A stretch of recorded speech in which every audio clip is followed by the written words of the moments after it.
once again, and today I'm going to be talking about 20 years of music making. Yeah, first of all, let's talk about this webcam for just a sec. I can never get it right. I have to close my blinds. The blinds, can you believe it, are closed. And it looks like there's a total meltdown going on out there. And when I open the blinds, it's more darker. I don't know. I since I've had this room in this configuration, I can never get the webcam right. At least it ain't going out of focus each time like the old one did, which is over there, sitting on that monitor at the moment, doing nothing. Yeah, but that aside, because this is not what I'm talking about, but 20 years of music making. Well, it all started 20 years ago anyway, and music making, it's just nothing, not me playing instruments or nothing like that.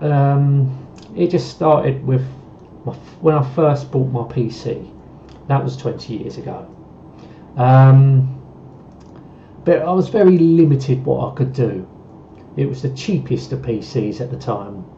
I mean, back in 1997 when I bought it, there were, even the cheapest one was almost £1,000. So near enough £1,000 for the cheapest PC, and all it had was 16 megabytes of RAM. 16 megabytes, you heard me correctly. Yes, 16 megabytes of RAM, running Windows 95. And what processor? I think I remember the processor. I think it was only running on 120 megahertz or something like that. So it was all right, but it did the job. And I remember a little 14-inch monitor, SVGA. So the resolution at the time was, I think it was near enough okay. But what I've got now, the screen is just like a 28-inch wider screen. But yeah, so I was very limited on what I could do on this PC, but I managed. And the hard drive space wasn't even that great either. I think it was just a gigabyte, just over a gigabyte of hard drive space. Didn't have the most sophisticated of sound cards, but what I had worked. But yeah, so where did it all start? First piece of software I had, Magic's Music Maker 2.0, and I remember that. It wasn't the most sophisticated piece of software in the world, but for the price, I think it was about 30 odd quid, something like that. It wasn't supposed to be. It was aimed at people that were curious about music making and how to start messing about with samples. It wasn't like learning how to play instruments or nothing. It was like creating a track, mixing down a track, basically getting you started, getting you into it, and it worked. It works brilliantly. Okay, I didn't follow it up with playing instruments, I still can't, but the idea and the concept of it was brilliant. You could choose the beats per minute, you could get a sample, play around with a sample, reverb it, do all sorts of things with it, make a track. I've started to upload my tracks again, the ones that I managed to save all those years back. I did save them, but I lost all the save files. I lost them all, which happens 20 years ago. Somehow when you get newer computers, backing them up, certain files you lose. And yes, I did lose a lot of my music files back in the day, but a lot of them I did convert to MP3, but not my Magic ones. I think I only converted a few that, the ones that were, weren't even half decent, to be honest with you. But to me, it's an achievement. I tried something. I quite liked it. Some of them I did, because a lot of them I kept the files, so I didn't convert them all onto MP3. But even back in the day, 20 years ago, I didn't have no access to the internet, so I couldn't download the latest stuff at the time. So I didn't know what it was about. The only way I knew what it was about was going down to the shops, or the computer shops, having a look what was down there. And yeah, so that's how I found that Magic's Music Maker. No, it wasn't. It was, I think it was one of my mates that had it on his PC. I thought it was good. I tried it and I thought, well, I'm going to buy this. That's how I got to know about Magic's Music Maker, because of my mate. So I bought it. I thought it was brilliant. I thought it was a brilliant piece of software for its time, and that's how it started. Then I think a year after, because I made a few tracks with it, but I kept the only things I did keep, because I made samples, my own samples. Like, as I said, it was very limited what I could do, so the only way I could do this was mixing it down. It had 8 tracks. It was an 8-track arranger, but because it was so limited what you could do, I could only really use 4, because 8 was 2 of these channels were stereo tracks. So really, I only had four tracks, unless I did everything completely mono, and that would have sounded completely crap. Even the sounds, I could only run it in, I think it was 22,000, or not. I couldn't run it in 44,000 hertz or whatever that is, because if I did it in 44,000 or something like that, the computer would just stutter when I'm playing it. It just couldn't keep up with it because of the limitation of the RAM and the hard drive space. So I had to run it in 22. Obviously the quality ain't as good. So yeah, so I basically had to make do with what I got. If I had to I like to make room by mixing down samples, and so it fits on one track, and you had to be a bit clever to make it work. And that's how I kept some of my wave files, because I had to mix them down as wave files. There weren't no MP3 back then. Well, it was, but I couldn't get access to it. The only way I could do it was convert them to wave files. Yeah, so that's why I've been uploading some on YouTube now. I did load, but I really uploaded because of the 20 years. So, and that logo of J.Trax Music, that I did on Paint 20 years ago on the PC. Obviously, once again, I didn't have no sophisticated art software. That's all I had. So basically I had to make do, and I thought, for over the years I managed to keep that for some reason. I think I managed to keep it on floppy disk. Obviously, even some of the wave files you couldn't fit them on a floppy disk. So I had to transfer. Once I got money, I bought an extra hard drive or something. I bought a zip drive, I think. Yeah, I remember the zip 100 drives I bought. The bloody hell was that? Yeah. So the following year, I went down the shops again. I don't know, just thought I'll have a browse. Once again, I had no internet till the year 2000, so obviously I didn't know what was going about. I saw this other piece of software, Rave EJ. The fuck? I thought, this looks very interesting. So I looked at the box, looking around at it. I thought, wow, it's an 8-track arranger, and I like the graphical interface on it. Looked pretty good.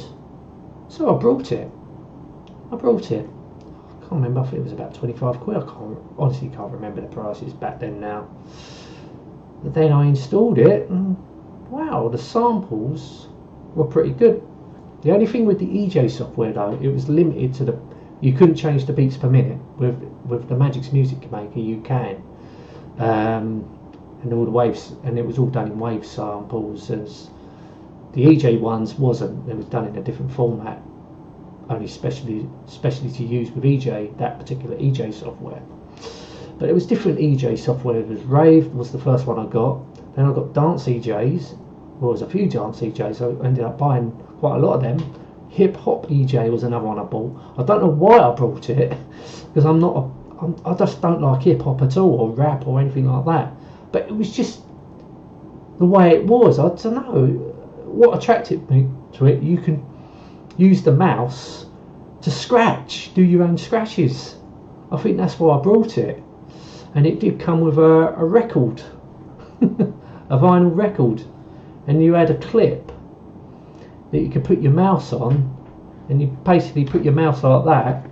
Look, if you can see it, it was on a clip. Records, you can turn the record. So basically, this is acted like the stylus, and you could just go on the. But it was working on the software. But I thought that was a very clever idea. Yeah, so basically the EJ software, they were absolutely brilliant. I really enjoyed the EJ software.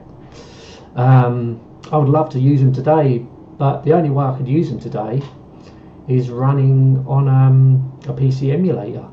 They was only designed to work on old Windows, like the Windows 95, 98 and Millennium Edition. I'm running them on XP, but they didn't work properly for some reason on XP. It would, because you've got the options of installing them, but the best thing to do is install the full version, so it wouldn't have to run off the disks so much. So it all runs off the hard drive.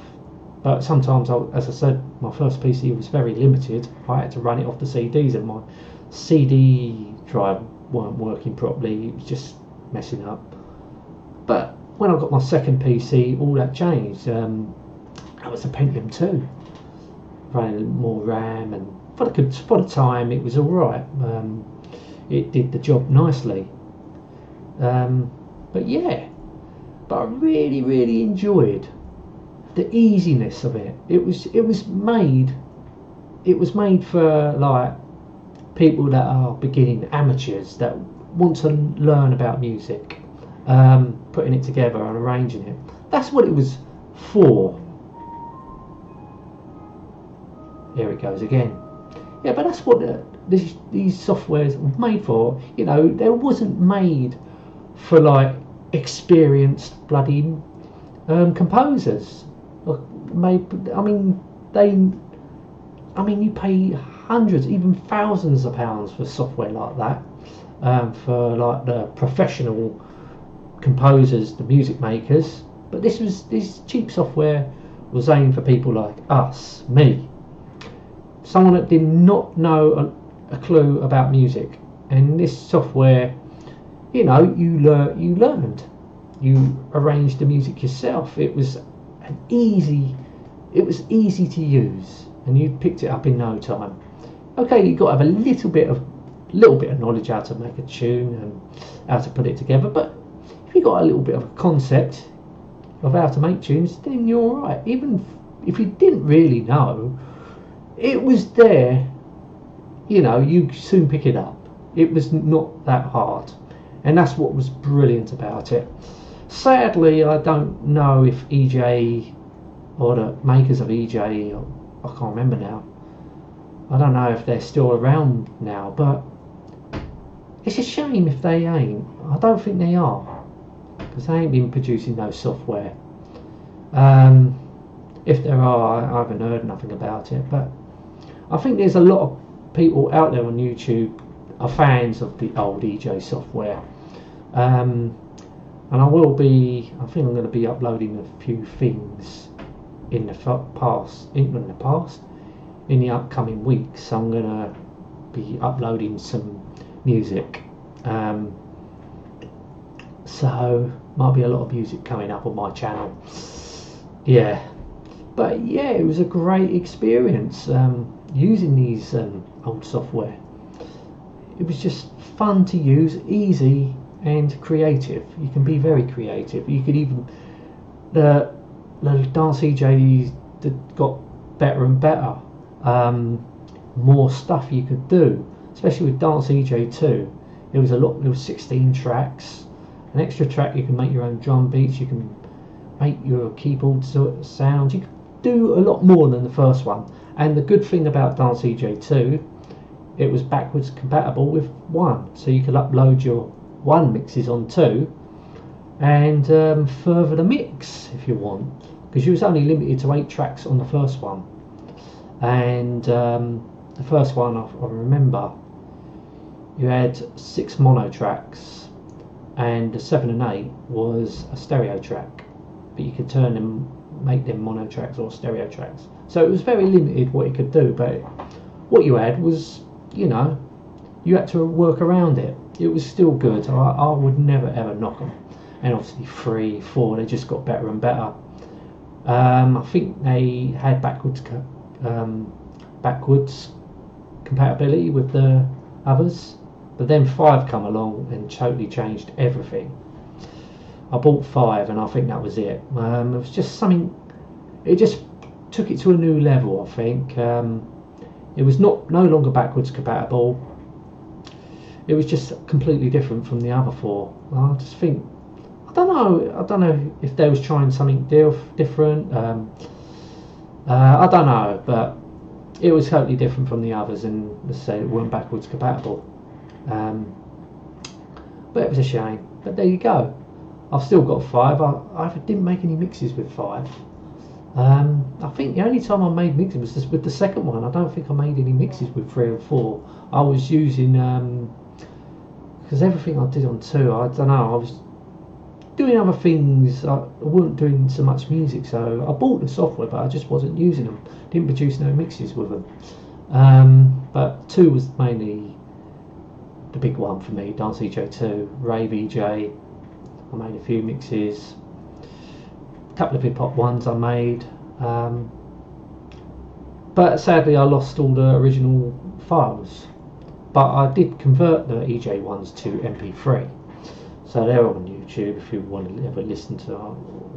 Yeah, it probably sounds pretty nothing today, but this was the 90s. You know, this was the late 90s, and I enjoyed it. Before marriage happened, and I ain't going to go into that, but yeah, I was enjoying it. And another one, Dance EJ2, the Techno Edition. That was a good one.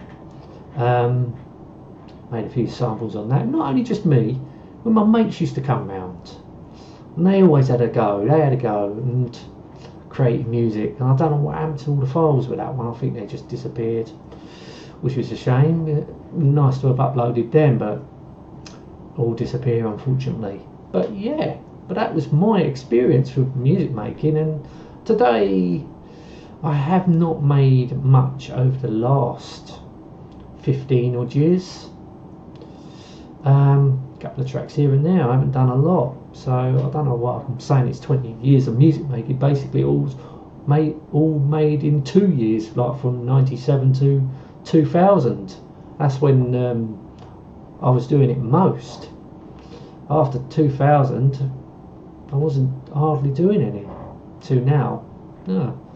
So basically 98, 99, 3 years. 3 years I was just basically hammering out tunes.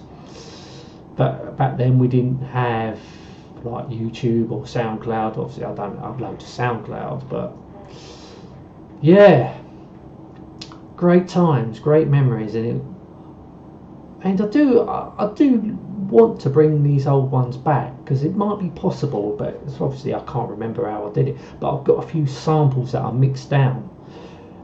Just little samples here and there, because there's obviously the limited of the tracks, so I just mix certain things down.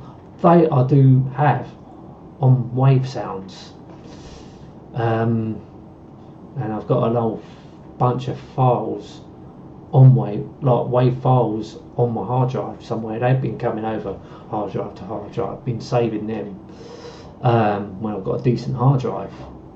So yeah, still got plenty of Wave Sounds, and still got plenty of the old like samples that I made, but not the full tracks. But there you go. That's what happens when you buy a new computer. That's what happens. You lose files, or you don't back them up, or if your computer crashes or something happens. I made the thing that I had to have a second hard drive. I won't put everything on one hard drive. So anything does happen, my second hard drive have all the files, so I don't lose nothing. Hopefully, well, it's what it's been like for the last 18, 19 years. So I've not lost so many files doing it, saving it onto a backup drive. So yeah. So that's it basically. So 20 years of music making. Well, 3. It's sort of 20 years, you know. It all started 20 years ago. So why not make a 20-year video about it? I'm hoping to be bringing it back, making more music. That's something I'd like to do if I find the time. Anyway, I'm going to end this video now. Thank you so much for watching. Till next time, and goodbye.